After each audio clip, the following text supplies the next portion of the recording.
अस्सलाम वालेकुम नाज़रीन, इमरान याकूब खान साहब और ज़फ़र हिलाली साहब के साथ मैं हूं Sameena Pasha. Programme View Point में आपको खुशामदीद कहती हूँ। पाकिस्तान के सियासी मंजरनामे की बात करें तो काफ़ी कुछ हो रहा है आजकल। हम ये भी देख रहे हैं कि एक दूसरे पर इल्ज़ामात और तनकीद का सिलसिला भी जारी है हुकूमत और अपोजिशन की जानिब से, और इसके साथ साथ और भी बहुत सारी चीज़ें हैं, मुलाकातें और बैकडोर राब्ते जिन पर बात करना बड़ा ज़रूरी है। यानी कुछ चीज़ें ऐसी हैं कि जो स्क्रीन के सामने हो रही हैं और कुछ चीज़ें ऐसी हैं जो पसे पर्दा भी चल रही हैं। तो कुछ थोड़ी सी कोशिश करेंगे जानने की कि क्या हो रहा है। साथ ही साथ इन्हीं तमाम हालात के दौरान हम देख रहे हैं कि ज़िमनी इंतखाबात हैं उनका सिलसिला भी जारी है। कल हमने देखा कि खानेवाल में भी PP 206 पर ज़िमनी इंतखाब हुआ और मुस्लिम लीग नून ने मैदान मार लिया, इस इंतखाब को जीत लिया। PTI मुसलसल हमने देखा कि पंजाब में ख़ास तौर पर ज़िमनी इंतखाब जितने भी हुए हैं, एक दो के अलावा तकरीबन तमाम ही वो हारती आई है। आखिर क्या वजह है कि पीपल्स पार्टी ने फिर भी 15,000 वोट ले लिए लेकिन PTI जो है वो यहाँ पर कामयाब ना हो सकी। कोशिश करेंगे जानने की कि क्या वाकई ही पंजाब में अपनी मकबूलियत खो रही है PTI, और PMLN आज भी पंजाब में स्ट्रॉन्ग से स्ट्रॉन्ग हो रही है या नहीं, इसके हवाले से भी गुफ्तगू। और साथ ही साथ जैसे मैंने कहा कि पसे पर्दा मुलाकात की बात हो रही है, तो जनाब हमने देखा कि पीपल्स पार्टी के सीनियर रहनुमा ने पाकिस्तान मुस्लिम लीग नून के कायद नवाज शरीफ से मुलाकात की है। इस मुलाकात का मकसद क्या था, इसमें क्या कुछ हुआ, क्या कोई प्लानिंग हो रही है, इस हवाले से भी गुफ्तगू करेंगे। और ओवरऑल भी जायज़ा लेंगे कि जनाब शहबाज शरीफ साहब पर भी आज खूब सारे इल्ज़ामात एक दफ़ा फिर से शहजाद अकबर साहब ने लगाए हैं और उनकी जानिब से भी जवाब आए हैं। तो ये सिलसिला एहतसाब वाला जो नारा है, प्राइम मिनिस्टर साहब ने आज जो इजलास हुआ है उसके अंदर कहा है कि एहतसाब से हम पीछे नहीं हटने वाले, एहतसाब तो होगा। तो इस एहतसाब को क्या जारी रहना चाहिए, इसका क्या फ्यूचर होगा, इस पर भी बात करेंगे। आप सबको खुशामदीद कहती हूँ। और इमरान साहब पहले आपकी तरफ आते। इमरान साहब सबसे पहले मैं चाहूँगी कि ज़िमनी इलेक्शन के हवाले से ही बात कर लेते हैं। हमने देखा है कि जनाब ज़िमनी इलेक्शन में PMLN एक दफ़ा फिर से कामयाब होने में कामयाब हो गई है। तो क्या PTI अपनी मकबूलियत खो रही है या फिर जनरली जो एक हमें ट्रेंड्स नज़र आ रहे थे कि ठीक है जिसकी जो सीट होती है वो जीत लेता है तो बस ठीक है। बिस्मिल्लाहिर्रहमानिर्रहीम। देखें समीना, बात यह है कि जो खानेवाल का ये इलेक्शन हुआ है ये बड़ा इंटरेस्टिंग इस हवाले से है कि इसमें जो PTI का कैंडिडेट था इस दफ़ा वो कौन था, वो खातून थी जिनके मियाँ पिछले इलेक्शन में 2018 में मुस्लिम लीग नून के टिकट पे मुंतखब हुए थे। और जो मुस्लिम लीग नून का कैंडिडेट था वो कौन था, वो साहब थे जो 2018 में PTI के कैंडिडेट थे। मामला ये है कि मुस्लिम लीग नून ने ये फैसला किया हुआ है कि अगर उनका कोई रुकने असम्बली फोत हो जाता है तो उसकी फैमिली को टिकट देते हैं, लेकिन यहाँ इसलिए उन्होंने नहीं दिया ताकि एक एग्जाम्पल सेट कर सके। निशाद डाहा साहब, अल्लाह उनको जन्नत नसीब करे, वो आपको पता है कि बागी हो गए थे, वो इनको छोड़ गए थे, उन्होंने वफादारियाँ तब्दील कर ली थी, तो इसलिए उनकी बेगम को टिकट नहीं दिया मुस्लिम लीग ने। लेकिन जो अगर आप इसके रिज़ल्ट देखें तो वो बड़े इंटरेस्टिंग है। एक तो ये कि ज़िमनी इलेक्शन होने के बावजूद आम इंतखाबात यानी 2018 के इलेक्शन से सिर्फ जो टोटल वोट कास्ट हुआ है वो सिर्फ 8% कम है। यानी वहाँ पे वोटिंग का तनासुब इंतहाई टर्नआउट अच्छा रहा, बहुत अच्छा रहा। दूसरी बात ये है कि अगर मुस्लिम लीग नून की बात करें तो उनके वोट जो थे वो 2018 में उन्हें पड़े थे, कुल जो वोट पड़े 45%, लेकिन कल के वोट में उन्हें मिले 42.8%। PTI को 41% पड़े थे 2018 में, अब कितने रह गए 30.5%। उसके बाद अगर आप देखें पीपल्स पार्टी तो वो 5.8% वोट पड़े थे 2018 में, लेकिन कल पड़े 13.5%। और TLP को पहले पड़े थे 5%, इस दफ़ा पड़े 8.6%। तो ये आप देखें इंटरेस्टिंग जो चीज़ है वो ये है कि PTI का वोट जो कम हुआ है वो पीपल्स पार्टी के वोट में इजाफे का बाइस बन गया, इजाफा हो गया। इसका मतलब क्या है कि वसीम अकरम प्लस जो हैं उनकी कारकर्दगी से अवाम खुश नहीं है, पंजाब की अवाम जो है उनकी कारकर्दगी से खुश नहीं। और हुकूमत ये चाहे कोई तस्लीम करे या ना करे, लेकिन महंगाई ने और इन चीज़ों ने बहरहाल अवाम को मुतासिर किया। और जाहिर है कि PTI की मकबूलियत में एक डेंट डाला है महंगाई ने, ये आपका मानना। लेकिन क्या हिलाली साहब भी यही मानते हैं? हिलाली साहब एक ज़िमनी इंतखाब की बुनियाद पर, और वो भी एक ऐसी सीट जो कि थी भी PMLN की, उन्होंने जीत भी ली, क्या हम ये जायज़ा या ये नतीजा अख्ज़ कर लें कि PTI की मकबूलियत कम हो गई है? आप कैसे देख रहे हैं इन रिजल्ट्स को? ये जो एक्सप्लेनेशन आई है ना जी, ये एक रैशनल एक्सप्लेनेशन की कोशिश की है इररैशनल सिचुएशन का। कभी दुनिया में आपने सुना है कि एक कैंडिडेट जो एक पार्टी का था, एक इलेक्शन में उसकी बीबी लड़ रही है, उसके मौत के बाद दूसरे इलेक्शन और वो जो हार गया वो लड़ रहा है? ये सिर्फ पाकिस्तान में हो सकता है। इसलिए इधर जो है ये पर्सनैलिटी पॉलिटिक्स है, very little to do with parties. दूसरी बात ये है, ये एक्सप्लेनेशन क्या दे रहे हैं पीपीपी के वोट्स कैसे आए हैं? मैंने तो टीवी पे देखा हुआ है, ये तो एक वाहिद मुल्क है पाकिस्तान जिधर टीवी दिखा रहे हैं कि वोट बिक रहे हैं। कुरान शरीफ रखा हुआ है, हाथ लगा रहे हैं, 3000 ले रहे हैं या 2000 ले रहे हैं, 33,000 वोट्स कैसे दिया उन्होंने और 6,000 से 15,000 इधर कैसे मिले? या फॉर गॉड से कौन सा एग्जाम्पल पीपीपी ने सेट किया है? कौन से वोट्स हैं जो पीपीपी पीटीआई से चोरी करके ले लिया है, माने कि डाइवर्ट किया? On what basis? माने भाई कुछ तो करो ना कि पता चले कि 6 से 9 10,000 वोट ज्यादा क्यों मिल रहे हैं? क्या परफॉर्मेंस सिंध में है? सीधी सादी बात है, खरीद फरोख्त और कुछ नहीं है पीपीपी का। और दूसरा मैं आपको बताता हूं क्यों 13 इलेक्शंस हुए हैं जिसमें से 12 जो सीट्स हैं जो पीटीआई जो नून ने जीता है, वो इसलिए जीता है वो नून के सीट्स थे। मगर एक और वजह है, आप सोचिए तो सही कि क्या हुआ है महंगाई का। ये महंगाई, ये कोविड, ये सब चीज जो ये अवाम है बेतालीम, अनफॉर्चुनेटली वो समझते हैं कि ये सब पीटीआई का कसूर है। पेट्रोल के प्राइसेस, घी के प्राइसेस, लेंटल के प्राइसेस, हर चीज जो है ये इमरान खान का कसूर है। तो जाहिर है भाई ऐसे वक्त में तो उसको कम वोट मिलेंगे, मगर इतने भी कम नहीं मिले।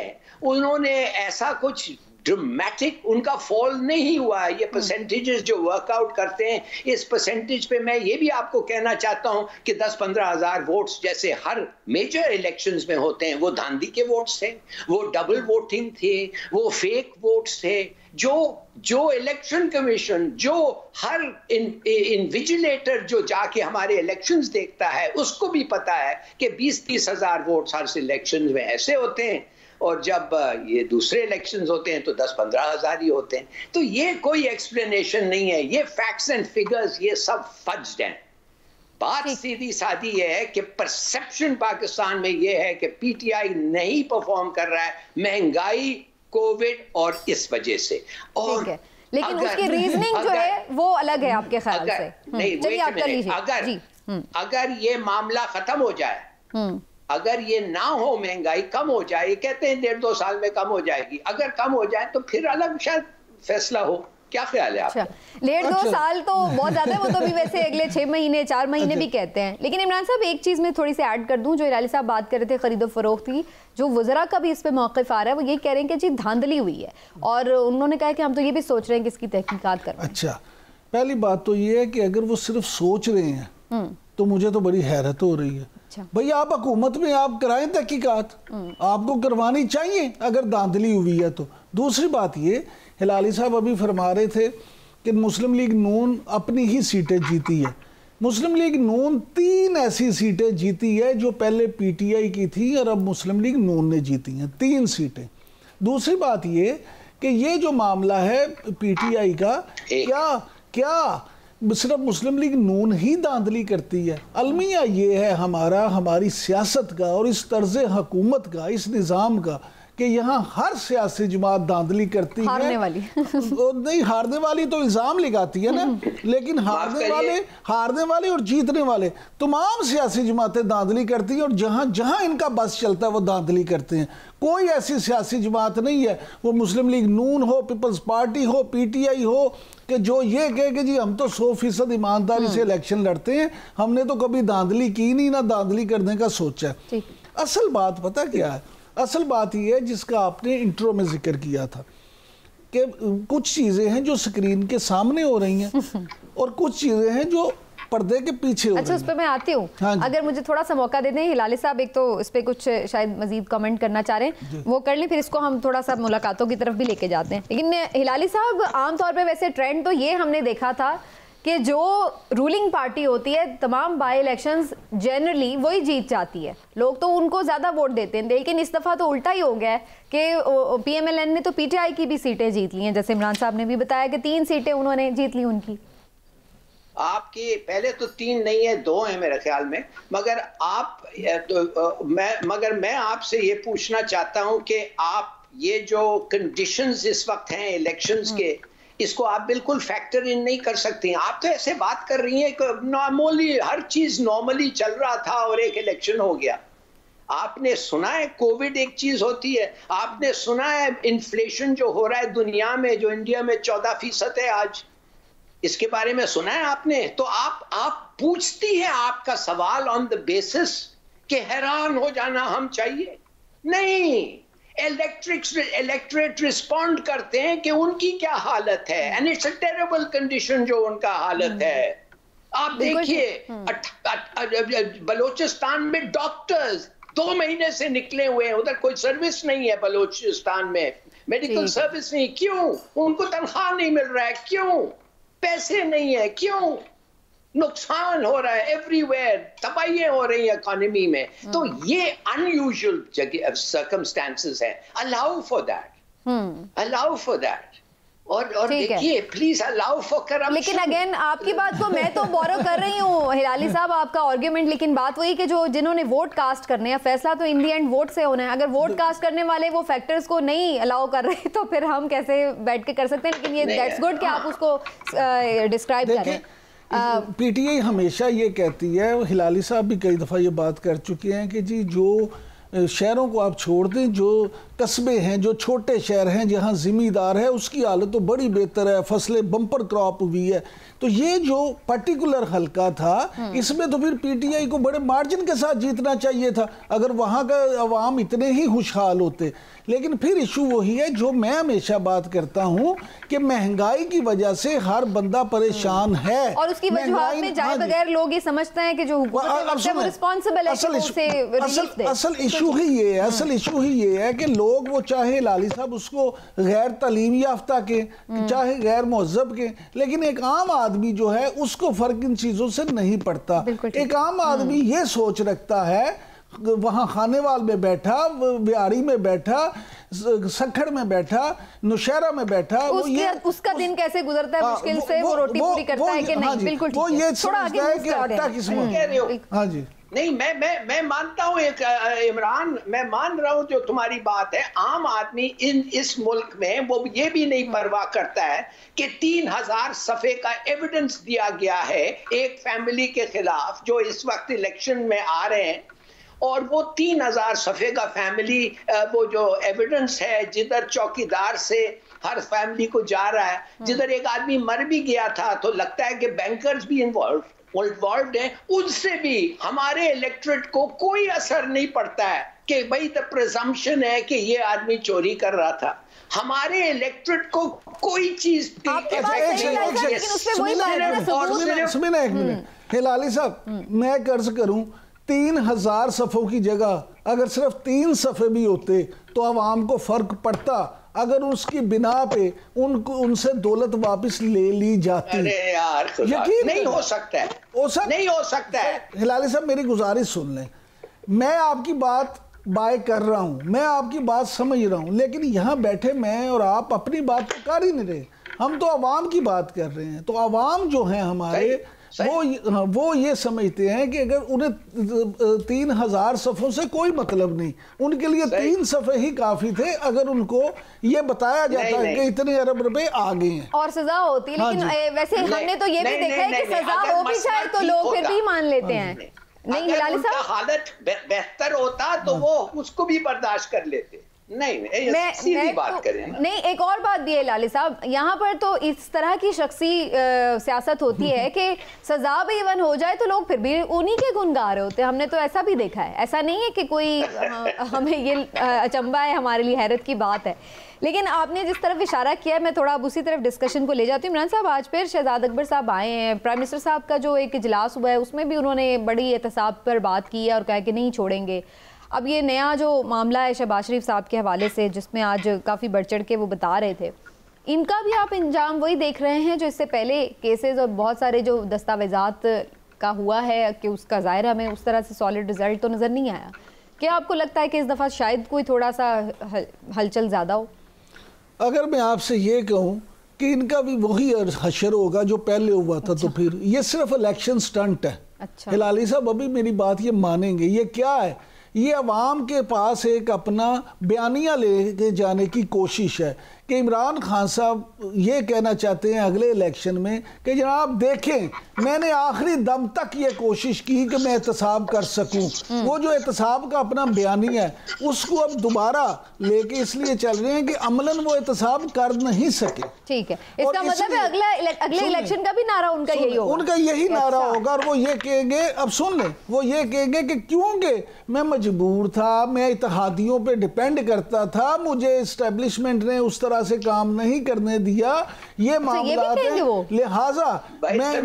लिहाजा मुझे अब आप इतनी अक्सरियत दें कि मैं एक दफा फिर आऊं और पूरी ताकत के साथ। 5 साल तो वो यही कहते रहे एस्टेब्लिशमेंट से बेहतरीन ताल्लुकात हैं, आखिर में वो कैसे कहेंगे कि उन्होंने काम नहीं करने दिया? लेकिन वैसे ये बात सही कहा। ये मैं आपको बताता हूं कि बेनजीर भुट्टो की भी ये ख्वाहिश थी कि काश के कोalition गवर्नमेंट ना होती और उनकी अक्सरियत होती। 88 में तो खैर उनको फंक्शन ही नहीं करने दिया, मगर वो उसका भी ये ख्वाहिश था। मगर गिलगिट में आपने देख लिया कि अगर लोग समझते हैं कि ये पार्टी के लिए वोट नहीं करेंगे, वो टर्नआउट आपने देख लिया होगा गिलगिट में, क्या जबरदस्त टर्नआउट था। ये सिर्फ इसलिए कि ये बताता है कि ये आदमी अभी तक पॉपुलर है, ऑन द होल इसको ईमानदार समझता है। मगर कहने की बात यह है कि हमारे लोगों को, और शायद आप कहेंगे कि वो सही है, उनको किसी चीज का परवाह नहीं है ऑर्डिनरी मैन को, एक्सेप्ट कि जब मैं घर जाता हूं मेरे पास इतने पैसे ज्यादा हैं या कम है। इस पीटीआई के जमाने में मेरे पास कम है, मुझे मुश्किल होता है अपने फैमिली को खाना खिलाने, लिहाजा वो जो हालते थे वो बेहतर थे। यही है ना बेसिक। हिलाली साहब यहाँ इस वक्त हमारे स्टूडियो में मौजूद एक कैमरामैन मेरे पास आया और उसने कहा जी मुझे बिजली का बिल आया है 40 यूनिट, और बिल आया 40 यूनिट सिर्फ मैंने पूरे महीने में खर्च किए और बिल मुझे 1400 रुपये आ गया। तो आप बताएं वहां बंदा फिर क्या करे? बिजली महंगी भी इतनी हो गई है। जब बंदे को बिजली महंगी मिलेगी, गैस मिलेगी, नई चीजें महंगी होंगी, तो वो फिर गुस्सा तो निकालेगा। बिल्कुल ठीक है, लेकिन ये एक इंटरेस्टिंग डिबेट है, इसको हम थोड़ा कंटिन्यू रखेंगे किसी वक्त के आखिर कौन सी पार्टी किस नारे के साथ जाती है। लेकिन पहले मैं ज़रा वो ज़रूर जान लूँ कि जो मुलाकातों की बात हो रही है, नवाज शरीफ साहब से सीनियर रहनुमा है पीपल्स पार्टी के मखदूम अहमद महमूद, उन्होंने मुलाकात की है, कोई खिचड़ी पक रही है PMLN पीपल्स पार्टी इकट्ठे होने की? समीना, हमारे वाकफा ने आज जो है ना, उनके मुताबिक ये सिर्फ PTI पीपल्स पार्टी या मुस्लिम लीग को इकट्ठे करने की खिचड़ी नहीं पक रही। खिचड़ी ये पक रही है कि वज़ीर-ए-आज़म इमरान खान साहब से छुटकारा किस तरह से पाना। अच्छा, और सिर्फ ये सियासी जमातें ही राब्ता नहीं करते, कुछ और भी अहम लोगों की मियाँ नवाज शरीफ से मुलाकात हुई है, बल्कि मुलाकातें हुई हैं। अच्छा। ये जो मियाँ नवाज शरीफ ने ये ग्रीन सिग्नल दे दिया है कि अगले वज़ीर-ए-आज़म मियाँ शहबाज शरीफ होंगे, उनके मुस्लिम लीग नून की तरफ से उम्मीदवार, तो ये भी कोई ऐसे ही नहीं हुआ। और दूसरी ये बात कि आप देखें वज़ीर-ए-आज़म इमरान खान साहब ने आज फिर एक दफ़ा जो अपनी तोपों का रुख खास तौर पर शहबाज शरीफ और हमजा शहबाज की तरफ किया है, तो उसकी भी वजह वही है जो मैं आपको पिछले आपके सवाल के जवाब में कह रहा था। ये इतनी ज़्यादा इस वक्त मूवमेंट हो गई है, इस तरह की खिचड़ी बन गई है कि ये जो कहा जा रहा है कि मार्च तक कुछ ना कुछ सामने आ जाएगा, हो सकता है मार्च से भी पहले हो जाए, लेकिन मार्च तक की ये जो डेट दी जा रही है, तो ये जो मामला है, अगर अगर हम तक, मुझ तक, हिलाली साहब तक या दूसरे तज्जियाकारों तक ये खबरें आती हैं तो वज़ीर आज़म इमरान खान साहब के पास भी तो आती होंगी। लिहाजा बिल्कुल सही कह रहे हैं, लिहाजा वज़ीर आज़म इमरान खान जो हैं उन्होंने ये मौक़िफ़ इसीलिए अपनाया कि अगर ये सारा कुछ हो जाता है तो फिर उसके जवाब में उन्होंने क्या मौक़िफ़, अच्छा वो अपना नैरेटिव। हाँ जी लाली साहब, ये बिल्कुल सही कह रहे हैं। मेरा भी इंफॉर्मेशन ये है कि एस्टेब्लिशमेंट ने हाथ उठा दिया है। एस्टेब्लिशमेंट को, इस गवर्नमेंट जिसको कुछ पता ही नहीं है ज्यादा गवर्नेंस के बारे में, इन्होंने कहा अब तुम जानो और तुम्हारा काम जाने, और हम आके तुम्हें मदद नहीं करेंगे। जो मैं समझता हूं कि इसलिए कि इनको कोई खास एक्सपीरियंस नहीं है ये गवर्नमेंट को, अफसोस की बात है। उनको खड़े होने चाहिए मदद करने के लिए, मगर उस किस्म की मदद जो बेनेवलेंट मदद हो, ये नहीं कि उनको जिताएं और ये वो करें, बट बेनेवलेंट मदद हो। मगर अगर उन्होंने हाथ उठा दिया, और लगता है उन्होंने हाथ उठा दिया है, तो फिर ये सब बातें होंगे, बिल्कुल होंगे। और लेकिन अभी पिछले दिनों तो नवाज शरीफ साहब ने, अच्छा जी, नहीं एक लेट मी फिनिश, एक आखिरी जुमला मैं कहूंगा।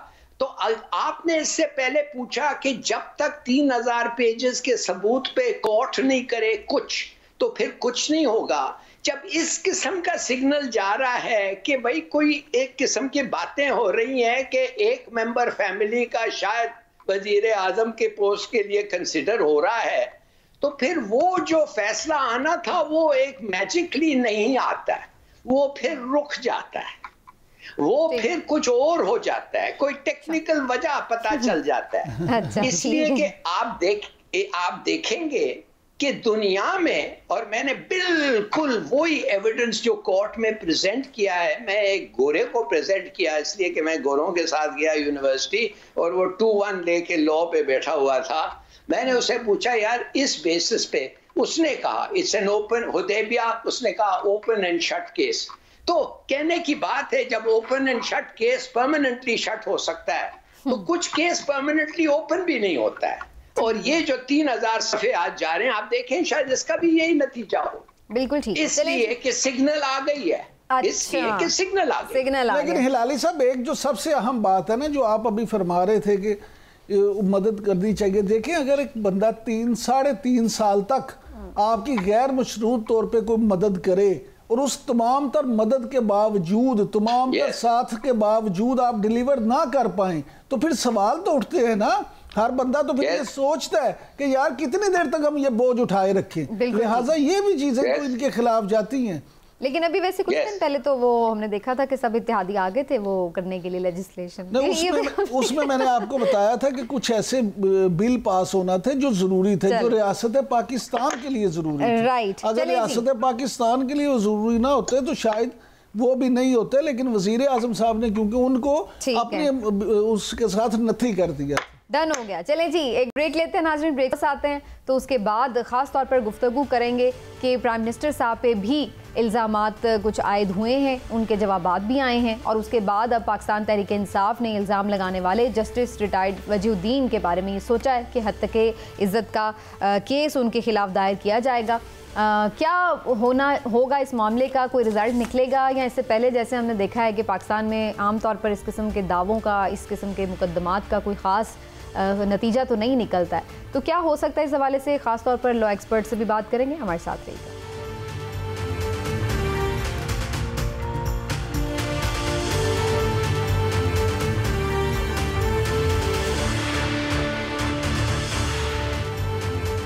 वेलकम बैक नाज़रीन। जस्टिस रिटायर्ड वजीउद्दीन अहमद ने इमरान खान साहब पर इल्ज़ाम लगाया है कि जनाब उनके जो किचन का ख़र्चा है, उनके घर का ख़र्चा बनी गाला का, वो जहांगीर तरीन साहब 50 लाख रुपए माहाना दिया करते थे, और ऐसा शख्स ईमानदार नहीं हो सकता जिसके अपने तस्मे भी खुद के ना हो। बहरहाल ये उनके इल्ज़ामात है और भी मज़ीद कुछ उन्होंने कहा, लेकिन इस पर वज़रा की जानिब से काफ़ी तरदीद भी की गई और गम गुस्से का इजहार भी किया गया। लेकिन आज जब अहम इजलास हुआ है प्राइम मिनिस्टर की ज़ेर सदारत, तो उसमें प्राइम मिनिस्टर साहब ने कहा है कि ये इतनी इंपॉर्टेंट बात ही नहीं है कि इसके ऊपर बात की जाए, क्योंकि उनका ये कहना था कि इतने तो उनके खर्चे ही नहीं है जिसकी बात हो रही है रकम की। बहरहाल उन्होंने कहा कि इस पर ज़्यादा गुफ्तगू ना करें और ना ही इस पर कोई रद्दमल ज़्यादा दें। अलबत्ता पाकिस्तान तहरीक इंसाफ ने यह ज़रूर ऐलान किया है कि जस्टिस साहब के ऊपर हद तक इज़्ज़त का दावा करेंगे। क्या इस मुकदमे का कोई अंजाम हो सकता है और क्या वजह है कि पाकिस्तान में कभी भी हद तक इज़्ज़त के जो मुकदमात होते हैं उनका कोई खातिर ख्वाह में नतीजा नज़र नहीं आता, जबकि बाहर के मुल्कों में हम देखते हैं कि अच्छी खासी भारी रकम जुर्मानों में लोग जीत जाते हैं या हार जाते हैं। तो ये सारा मामला क्या है, इसके हवाले से खुसूसी तौर पर गुफ्तगू करेंगे। आज एडवोकेट शाह खावर साहब ने भी हमें ज्वाइन किया है, उनको भी खुशामदीद कहते हैं। शाह साहब, अगर आप मुझे थोड़ी सी इजाज़त दें तो मैं एक ज़रा पॉलिटिकल कमेंट से बात शुरू करना चाह रही हूँ, फिर ज़ाहिर है उसकी कानूनी राय भी आपसे लेंगे। पहले मैं हिलाली साहब से ज़रूर बात करूँगी। हिलाली साहब, एक चीज़ जो सब ज़्यादा यूँ कह लें कि PTI बड़े फ़ख्र से खड़ी होती है जिस पर वो ये कि जी प्राइम मिनिस्टर साहब ईमानदार हैं। बहुत सारे लोग जो नाक़िदीन भी हैं प्राइम मिनिस्टर साहब के, वो भी ये बात कहते हैं कि जी हमें इस पे कोई शक नहीं है कि वो ईमानदार हैं, बस उनसे गवर्नेंस ठीक नहीं हुई। लेकिन बहरहाल अब उनकी ईमानदारी पर भी सवालिया निशान लगाया गया है। आपको जस्टिस साहब के जो इल्ज़ामात हैं उनमें कितना दम नज़र आ रहा है? जहांगीर तरीन साहब ने तो एक ट्वीट के ज़रिए उनको रद्द कर दिया। देखिए, मैं आपसे ये पूछना चाहता हूँ कि करप्शन इसमें क्या होता है। मिसाल के तौर पे अगर ये सच है, मिसाल के तौर पे अगर तरीन उनको 50 लाख देता है, इसमें शर्मिंदगी की बात क्या है? क्या आप समझते हैं कि गांधी जब बैठता था किसी के घर जाके उसको अपने अकाउंट से चेक भेजता था, उसके होस्ट को, मोतीलाल नेहरू को कहता था कितने लोग आए हैं चाय के लिए और ये लो मेरा खर्चा, इसलिए कि मैं 9 बजे से 5 बजे काम करता हूं, ये खर्चे के लिए? या व्हाट नॉनसेंस इज दिस कि मंडेला को आप छोड़ दें और जब वो जाता था और लाखों लोग आते थे, बैठते थे, खाते थे, दिन रात उधर खर्चा होता था, और अगर कोई मालदार सपोर्टर उनको आके पैसे देता था, इसके माने वो चोर है, दगाबाज है? भाई उसको पूछो जो पैसे देता था इनको, क्या ये बंदूक रख के पैसे लेते थे उससे? क्या ये डिक्लेयर जो तरीन जो है नहीं डिक्लेयर करता था या गलत डिक्लेयर करता था, टैक्स उससे बचता था? You know, it's madness. मैं तो हैरान हूं कि वजीउद्दीन जो जस्टिस है वो समझता है कि एक पॉलिटिकल लीडरशिप में अगर एक अमीर फॉलोअर किसी को पैसे दे के साहब मैं आपका फॉलोअर हूं, बिलीव करता हूं और ये मैं आप सेंड करता हूं इसलिए कि मुझे पता है कि आप कोई काम नहीं करते, कोई नौकरी नहीं करते और आपको अपना पैसे खर्चना पड़ता है, इज देयर एनीथिंग रॉन्ग? मुझे बताएं तो सही। यानी अगर कोई आपसे इतनी मोहब्बत करता है, आपको पैसे देता है हर महीने, तो इसमें क्या प्रॉब्लम है? आपका ये मानना है कि इसमें करप्शन? इमरान साहब, बात तो वैसे दमदार की है लाली साहब ने, इसमें करप्शन कौन सी हो रही है? माशाल्लाह माशाल्लाह, जब आपको कोई इतने पैसे देता है 50 लाख रुपए महीना, तो आप सिर्फ ये कह के उसको कबूल कर लें कि मैंने तो करप्शन नहीं की। देखें, पहली बात ये है, मैं तो इसे जायज़ नहीं समझता। मेरे नज़दीक बात यह है कि किसी को भी ये हक नहीं पहुंचता कि सिर्फ बगैर किसी गैर मुसद्दका, किसी भी मुसद्दका इतला के और सिर्फ गुमान की बिना पे किसी दूसरे पे ये इल्ज़ाम आयद कर दे कि वो ये करता है। जस्टिस वजीउद्दीन साहब जो हैं एक जस्टिस हैं, माहिर कानूनदान है। मैं ज़ाती तौर पे ये समझता हूँ कि अगर उन्होंने ये इल्ज़ाम आयद किया है तो उनके पास कोई ना कोई ठोस सबूत होगा या होना चाहिए। अगर नहीं है तो ये बात ठीक नहीं है, उनको इसकी सज़ा भी मिलनी चाहिए अगर उन्होंने अपने तौर से गलत इल्ज़ाम आयद किया। लेकिन मैं ये यहाँ पे सवाल ज़रूर पूछना चाहूँगा, ख़ास तौर पे फवाद चौधरी साहब से, हिलाली साहब से भी बाद में पूछ लूँगा कि इस सियासत का मूजद कौन है? मुझे आप ये बताएं, इस बात का दें कि किसने इल्ज़ाम लगाया था 35 पंक्चर का और बाद में फिर वो कहा कि नहीं वो तो एक सियासी बयान था? कौन रोजाना कंटेनर पे खड़े होकर इल्ज़ाम लगाता था? कौन शहबाज शरीफ के खिलाफ जब केस हो भी गया तो अदालत में जाके उस पे बयान ही नहीं देता? ये सारी चीजें आप देखेंगे तो आपकी इमरान साहब सियासत में तो हम ये कोई इमरान खान के आने के बाद इल्जामात ही देख रहे हैं, जब पीपल्स पार्टी और PMLN थे तब भी एक दूसरे पे मैं यही बात कह रहा हूँ ना। बात ये है कि आप अब फवाद चौधरी साहब अगर कहें कि हम मीडिया को नोटिस भिजवा रहे हैं, जरूर भिजवाएं, लेकिन सर जिस वक्त आपके वजीर आज़म साहब, हम सब के वजीर आज़म जनाब इमरान खान साहब कंटेनर पर खड़े होकर उस वक्त के वजीर आज़म के खिलाफ बातें करते थे, उस वक्त वजीर आज़म के ओहदे की गुस्ताखी नहीं होती थी, उस वक्त ये मामला तो नहीं थे। मामला तब तो ये भी कहा गया था गिरेबान से पकड़ के ऐसे ही उस वक्त तो आप पार्लियामेंट को, पुलिस को, इदारों को पता नहीं क्या क्या कहते थे।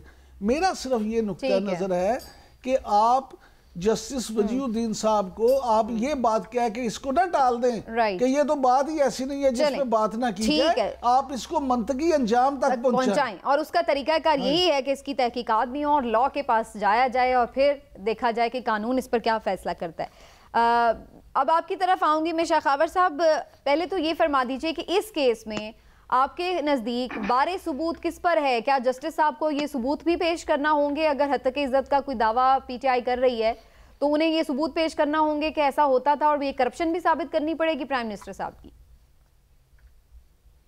देखिए, बात यह है कि किसी की भी के खिलाफ ऐसी बात करना कि जिससे उसकी रेपुटेशन को डैमेज हो रहा हो और आपके पास सबूत ना हो, इसके लिए तो है, इसीलिए कवानीन बने हुए हैं। इसमें जो पाकिस्तान पीनल कोड है, ताज़ीरात पाकिस्तान, उसका एक बाकायदा चैप्टर है डेफेमेशन का, जो 499 से शुरू होता है और मेरा ख्याल है 510 तक ख़त्म होता है।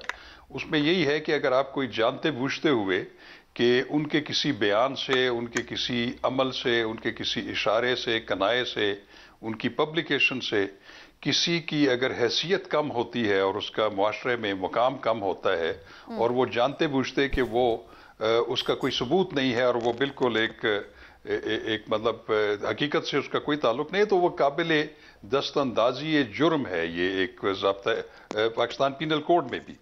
और इसके अलावा भी एक इसके लिए स्पेशल लॉ है, द डेफेमेशन ऑर्डिनेंस 2002। उसमें भी एक तरीकाकार लिखा हुआ है कि अगर आप बगैर सबूत के किसी के खिलाफ इल्ज़ाम लगाते हैं जिससे उनकी शोहरत ख़राब होती है, तो उसमें भी उसका सज़ा भी है और जुर्माना भी है। और इसके अलावा एक prevention of electronic crime act भी है, जो कि 2016 का एक लॉ है, उसके तहत भी कार्रवाई हो सकती है। तो इसलिए किसी के खिलाफ कोई ऐसी बात करना कि तो मौजूद है शाखावर साहब, लेकिन हमने कभी देखा नहीं है। हमने तो हमेशा ये देखा है कि दावे तो बहुत अरबों के हर जानने के किए जाते हैं सियासतदानों की तरफ से, लेकिन वो कोई खास मंतकी अंजाम तक नहीं पहुंच पाते। इसकी क्या वजह है? ये कवानीन क्या कमजोर हैं या फिर कोई और वजूहात है इसकी? आपकी बात बिल्कुल दुरुस्त है। यहाँ पे मैं आपको बताऊं कि हमारा जो जुडिशल सिस्टम है उसमें इस तरह के जो दावे होते हैं जिसमें हद तक इज्जत का दावा हो या हर जाने का दावा हो, किसी को गलत केस में मुलविस करने का हर जाने का दावा हो, उसका तो बिल्कुल आप अगर वेस्ट में और दूसरे ममालिक में देखें तो इसको तो बहुत ज़्यादा अहमियत दी जाती है और कोर्ट्स भी इसको बहुत अहमियत देती है। लेकिन हमारे अदालती निज़ाम में इन मुकदमात को इतना ज़्यादा तरजीह नहीं दी जाती, इनको रूटीन में चलने दिया जाता है। आपने देखा है कि बहुत सारे दावे या इस तरह के जो दावे हैं वो हुकूमती पार्टी के खिलाफ भी हुए हैं, इमरान खान साहब के भी खिलाफ हुए हैं, कई साल से हुए हुए हैं, वो किसी ने मंतकी अंजाम तक नहीं पहुँचते। इसी तरह इमरान खान साहब ने भी और बहुत सारे पॉलिटिशियंस ने भी, हमजा शहबाज साहब ने, नवाज शरीफ साहब ने, शहबाज शरीफ साहब ने बहुत सारे अपने मुखालफिन के खिलाफ साल पहले इस तरह के दावे किए हुए हैं, अभी तक उनका फैसला नहीं हुआ। तो उसकी वजह यह है कि कानून तो मौजूद है, लेकिन या तो अगर इसमें अगर आपने तरजीह देनी है कि इस प्रैक्टिस को हमने ख़त्म करना है और उसकी सज़ा भी देनी है, तो इसके लिए आपको स्पेशल कोर्ट्स बनानी पड़ेंगी जो कि एक्सक्लूसिवली इन मुकदमात को देखें। अब ये जो जैसे मैंने कहा कि दफ़ा 499 है ताज़ीरात पाकिस्तान की, वो एक मैजिस्ट्रेट के पास जो है उसकी वो कॉग्निजेंस है उसकी, और वो मैजिस्ट्रेट इन केसेस के अलावा दर्जनों और केसेस भी रोज लगे होते हैं, तो वो एक चीज के ऊपर फोकस नहीं कर सकता। तो अगर मैं समझता हूं कि उसको ज्यादा मुअस्सर बनाना है तो इसके लिए एक्सक्लूसिवली जो है वो कोर्ट्स बनानी पड़ेंगी जो कि सिर्फ और सिर्फ इन मुकदमात को देखें और उस पर जजा और सजा का जो है तयन करें। शाह साहब, आपकी तजवीज़ बड़ी अच्छी है, लेकिन मैं ये जानना चाहूँगा एक तालिब इल्म की हैसियत से कि क्या हमको हर शोबे में इंसाफ के लिए एक्सक्लूसिव कोर्ट्स ही बनाना पड़ेंगी? दहशत गर्दी के लिए अलग कोर्ट हो, खवातीन के खिलाफ जराइम के लिए अलग कोर्ट हो, बैंकिंग के लिए अलग कोर्ट हो, एहतसाब की अलग कोर्ट हो, हित्तक इज्जत की अलग कोर्ट हो, तो फिर हम आप नहीं समझते कि कोर्टों की एक कमेटी बना लें जो कोर्ट ही कोर्ट हो, हर तरफ इंसाफ कहीं ना हो? देखिए, क्यों ना बनाएं। देखिए, मैं तो ये कहता हूं कि ये तो आप स्पेशल कोर्ट्स को छोड़ दें आप, क्योंकि एक लॉ है उसमें एक ज्यूरिसडिक्शन आपने एक स्पेशल नोटिफाइड जज को दी हुई है। तो मैं उस तनाजुर से बात करता हूं कि वो फिर एक पे तवज्जो नहीं देते कि वो एक वक्त में 5-6 जुरिस्डिक्शंस के ऊपर काम कर रहे होते हैं। मैं तो ये भी कहूंगा कि हाई कोर्ट और सुप्रीम कोर्ट में भी स्पेशलाइज्ड बेंचेस होने चाहिए। मसलन एक 3 रुकनी बेंच है, इसमें 2 जजेस ऑनरेबल ऐसे हैं जिन्होंने क्रिमिनल साइड पे ज्यादा वक्त काम किया हुआ है, एक कॉर्पोरेट के बैठे हुए हैं, मैटर कॉर्पोरेट का है, तो वो डील एक ऑनरेबल जज ने करना है, दूसरों ने सिर्फ उस पर साइन करने हैं। तो मैं ये कहता हूं कि हर इदारे के या हर लेवल के ऊपर अपनी अपनी स्पेशलाइज्ड कोर्ट जरूर होनी चाहिए। मैं ये नहीं कहता कि स्पेशल कोर्ट हो, लेकिन स्पेशलाइज्ड हो। और मसलन जैसे फैमिली केसेस हैं, फैमिली केसेस जो है वो जज family court exclusive jurisdiction exercise करे, वो मैजिस्ट्रियल पावर्स इस्तेमाल ना करे, वो साथ साथ रेंट कंट्रोलर भी ना हो, साथ साथ सिविल केसेस भी ना देखे। तो इसलिए एक्सक्लूसिव ज्यूरिसडिक्शन जब आप देंगे तो उस फील्ड में जो केसेस हैं उनके ज्यादा जल्दी फैसले होंगे। अच्छा, हिलाली साहब भी कुछ बात करना। जी हिलाली साहब। मैं ये कहना चाहता हूं कि बिल्कुल सही कहा, ये बड़ा इंफॉर्मेटिव है मेरे लिए, जो मुझे ये नहीं पता था। मैं आपसे, मेरा सवाल एक्चुअली इस लिहाज कुछ और है, वो ये है कि अगर वो जहांगीर तरीन तो डिनाई किया है, तो अब इंटरेस्टिंग होगा कि अगर कोर्ट पे जाए तो वो क्या प्रूफ ला के देंगे उसको, वो क्या कहेंगे, क्या लिखा होगा किचन एक्सपेंसेस एक चेक पे, और अगर एक डोनेशन दे दिया तो उसका मतलब फॉर यूज एज अप्रोप्रिएट, उसका मतलब है कि ये समझा जाएगा कि ये है। It doesn't make sense. और एक जज को जो बड़ा रिस्पेक्टेड जज था, मैं कुछ और कहना चाहता हूँ, हाउ डज इट, ये कैसे कह सकते हैं आप कि ये एक पॉलिटिकल लीडर के लिए उसकी बेइज्जती है कि अगर कोई आदमी उसको पैसे देता है, बेशक उसके किचन के लिए हो। बल्कि इसको तो यूं पुट कर लेना कि ये खुददारी के मामले पे तो सवाल हो सकता है, लेकिन ईमानदारी के मामले पे कैसे हो सकता है? अच्छा हिलाली साहब, वैसे लाइटर नोट, आजकल जैसे वीडियोस का दौर चल रहा है, तो ये ना हो कि जस्टिस वजीद साहब भी को वीडियो पेश कर देंगे जिसमें वो पैसे दिए जा रहे हैं, पैसे खबर साहब आप जल्दी से इसको यूं वाइंड अप कर दें। गोश्त खरीद रहा है खबर साहब जल्दी से इसको वाइंड अप कर दें। इस केस में कितना दम लग रहा है आपको? जो जस्टिस साहब हैं उन्होंने जो इल्जामात लगाए, ये प्रूव हो सकते हैं क्या? देखिए, बात यह है कि जैसे मैंने कहा कि जो इल्ज़ाम लगाता है बारे सबूत उसके ऊपर होता है, एक्सक्लूसिवली उसके ऊपर होता है। और उन्होंने लगाया भी इल्ज़ाम जो है वो एक मुल्क के वज़ीर आज़म है और एक सबसे बड़ी पॉलिटिकल पार्टी जो है उसके वो हेड हैं। तो उनके खिलाफ कोई भी बात करने से पहले बड़ी, और इस तरह का इल्ज़ाम लगाने से पहले, एक तो पॉलिटिकल स्टेटमेंट्स होती हैं, चले उसको छोड़ दें, तो इस तरह उसको बड़ा सोच समझ के और बड़ी जिम्मेदारी से देना चाहिए। और अगर आप बयान दे रहे हैं तो आपको ये भी अंदाज़ा होना चाहिए कि कल अगर आपके खिलाफ अगर केस होता है तो उसको आप साबित भी कर सकें। तो मैं समझता हूँ कि जस्टिस वजीउद्दीन साहब को बड़ा केयर से काम करना चाहिए था, लेकिन अगर वो उनके खिलाफ अगर कानूनी कार्रवाई हो रही है तो वो ठीक है, वो पीटीआई का और इमरान खान साहब का हक है। लेकिन मैं ये कहता हूं कि चूंकि अभी इसमें आपका टाइम आपके पास कम है, लेकिन मैं इस पर भी रोशनी डालता कि पॉलिटिकल पार्टीज के दरमियान भी एक डोनेशंस का और मेंबरशिप फी कलेक्ट करने का एक लीगल तरीका होता है, और उसमें आप पार्टी के जो लीडर्स हैं वो बहुत सारे अखराजात जो कि पार्टी के या पॉलिटिकल एक्टिविटीज के उस पर कर रहे होते हैं तो वो उसमें से खर्च भी कर सकते हैं। वो एक पूरा एक मैकेनिज्म मौजूद है, उस पर एक बड़ी तफसील से बात हो सकती है, वो किसी और प्रोग्राम में करेंगे। ठीक, चलिए, ये इंटरेस्टिंग आपने पॉइंट बताया। शाखावर साहब बहुत बहुत शुक्रिया, आपने हमें ज्वाइन किया आज के शो के लिए। नाजरीन, गुफ्तगू आपने सुनी। अगेन वही बात है कि देखते ये है कि ये मामला भी अदालत तो चला जाएगा, लेकिन फिर उसमें से निकलता क्या है।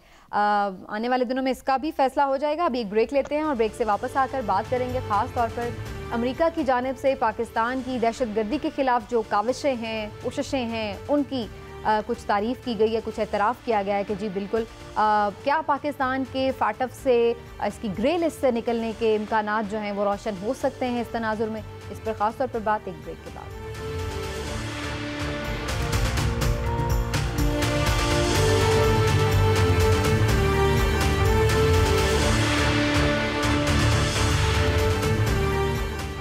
वेलकम बैक नाज़रीन। अमेरिका की जानिब से दहशत गर्दी पर किए गए जो इक़दामात हैं उनका एक जायज़ा रिपोर्ट का इजरा किया गया है और उसमें उसने एक्नॉलेज किया है पाकिस्तान की काविशों को कि पाकिस्तान ने बिल्कुल माली मुआवनत भी दहशतगर्दों की रोकी है। इसके साथ साथ फैटफ ने जो इकदाम कहे थे उस पर भी पाकिस्तान ने बड़ा पॉजिटिवली, बड़ा तेज़ी से काम किया है। पाकिस्तान की कोशिशों का ये एतराफ़ तो किया है, लेकिन क्या इसके नतीजे में पाकिस्तान फैटफ की ग्रे लिस्ट से भी निकल पाएगा या नहीं, और पाकिस्तान के और US के जो रिलेशनशिप हैं उनमें हम कहाँ देखेंगे कोई पॉजिटिव चेंज आ सकता है, इस पर बात करते हैं। पहले लाली साहब की तरफ जाते हुए, लाली साहब कितना इंपॉर्टेंट है अमेरिका का ये एक्नॉलेज करना? देखिए जी, पहली बात तो ये है कि ये आदमी ब्लिंकन, इसका देखिए अप्रोच कितना वन साइडेड और मैं कह सकता हूँ ब्लिंकर्ड है। सोचिए तो सही, उसने कहा है कि हाँ हमें पता है TTP और BLA और दाइश पाकिस्तान के खिलाफ एक्शन लेते थे, मगर उसने ये नहीं कहा कि TTT और BLA का जो एक्शन था वो फाइनेंस माने पैसे उसके लिए और प्लानिंग उसके लिए और हथियार उसके लिए रॉ और NDS जो गनी का सीक्रेट एजेंसी था उससे आता था। या अगर दाइश पाकिस्तान के खिलाफ आती थी तो वो तो CIA मशहूर है कि उन्होंने दाइश को अफगानिस्तान लाया और दाइश के थ्रू वो काम करवाते थे। तो जब ये आपकी तारीफ कह रहा है कि उनकी अटैक्स होते हैं, मगर ये नहीं कह रहा है कि वो अटैक्स कौन फंड कर रहा है, इसलिए कि हिंदुस्तान उसका बहुत जिगरी दोस्त है इसलिए, और CIA तो उनका अपना एक एजेंसी है। अच्छा, साथ साथ वो कहता है अभी कंप्लेन कर रहे हो मगर देखिए हक्कानी के साथ उनकी दोस्ती है। वाह, अरे यार आपने तो हक्कानी के साथ एग्रीमेंट साइन किया है, अगर वो एक टेररिस्ट है तो फिर क्यों साइन किया उसके साथ? और TTA तो सबसे बड़ा टेररिस्ट था, उसके साथ आप 20 साल लड़े हैं मगर without taking him of terrorist आपने उनके साथ एक एग्रीमेंट साइन किया है। वो तो एक टेरर ग्रुप है और लीगली आज तक शायद आपके कानून में टेरर ग्रुप है। आप you have no consistency America. आप ये भी भूल जाते हैं कि जब आप अफगानिस्तान को ऑक्यूपाई किया था 150,000 ट्रूप से और पता नहीं फिर आस्ते आस्ते कितने हुए, मगर वो 20 साल में कितने साल आपने TTP को पनाह दिया था 2012 से लेके आज तक 2021 तक, और BLA को वो तो आज भी लोग कह रहे हैं हिंदुस्तान, और आप अभी तक उनको इनफॉर्मली मदद कर रहे हैं। नहीं तो मैं मुझे बताएं BLA का जो लीडर है वो जिनीवा में बैठा है, मिसराटी चलाता है और अपने भाई को रिसीव करता है जिनीवा एयरपोर्ट पे। उसके पास पैसे किधर आए जिनीवा में ठहरने के लिए? क्या वो 9 से 5 तक कोई कंप्यूटर पे काम करता है?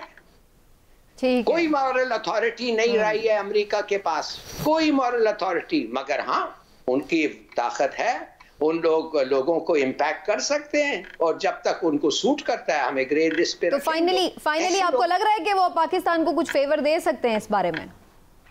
ऑफ कोर्स, लेकिन फेवर अच्छा। नहीं, फेवर मैं कहता हूं उनको हम कहना चाहिए कि देखो हमारे दो जासूस हैं, एक तुम्हारा अफरीदी है, वो तुम्हारा जासूस है, हम उसको पकड़ें, और एक दूसरा है एक पाकिस्तानी आदमी जो आपको बताया था कि उसामा बिन लादेन को कैसे आप पकड़ सकते हैं, उसने हमें नहीं बताया, आपको बताया, तो वो हमें दे दें, वो हमारा गद्दार है और आपका गद्दार हम वापस कर देते हैं। आपको कोई ऐसी डील वील करे उनके साथ क्या? मैंने वैसे वो फैटफ के कॉन्टेक्स्ट में आपसे पूछा था, लेकिन इमरान साहब पहले आपका कमेंट लूंगी इस पर।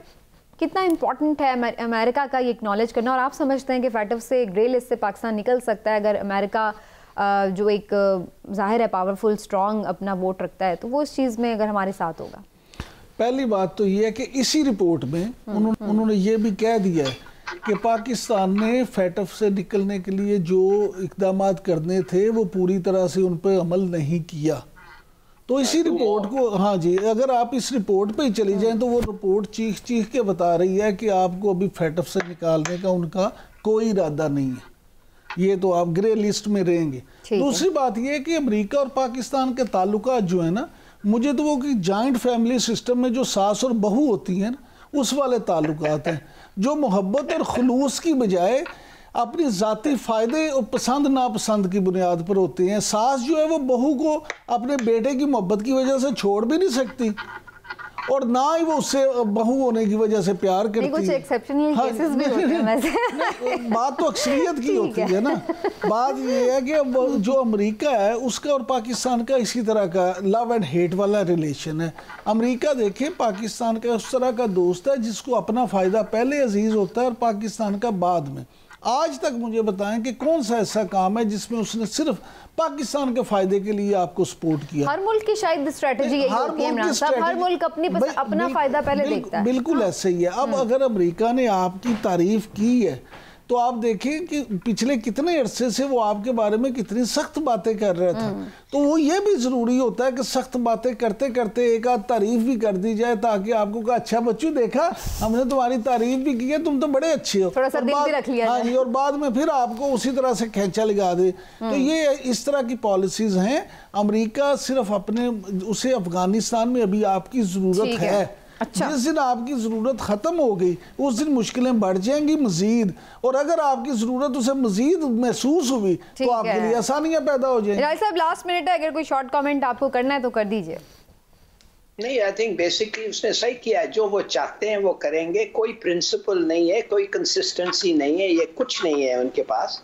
और अफसोस से अब हमें इनसे दूर होना चाहिए। मैं कहता हूँ ये एक बुरा शादी था, इसकी तलाक जरूरी है और तलाक जेंटलमनी तलाक करके निकले इनके क्लचेस से, नहीं तो ये तो लगे रहेंगे आपके। लाली साहब उनका वो स्ट्रॉन्ग भी है, सुपर पावर है, उनका इन्फ्लुएंस है, इम्पैक्ट है। बिल्कुल उनसे अगर तलाक ले लेंगे तो वो तो नुकसान पहुंचाएंगे ना हमें।